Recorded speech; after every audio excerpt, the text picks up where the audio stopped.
It happened on a quiet road that cut through the dense forest. Elena, a nurse returning home after a late shift, was driving through the winding path, the full moon barely piercing the thick canopy above. The road was desolate, save for the soft hum of her car engine and the faint rustling of leaves. As she rounded a bend, her headlights illuminated a figure standing in the middle of the road.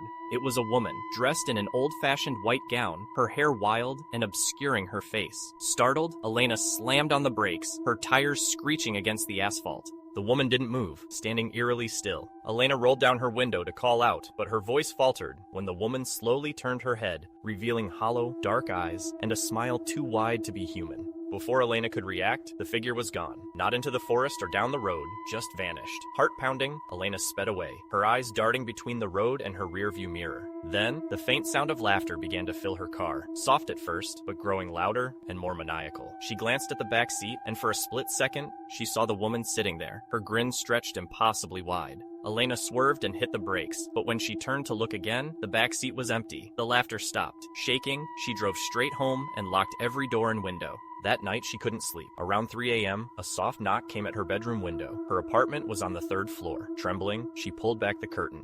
The woman's face was pressed against the glass, her empty eyes staring straight into Elena's. No one ever heard from Elena again. When her car was found days later, the doors were locked, and her belongings were inside. The only clue? A handprint smeared on the backseat window, too large to be human.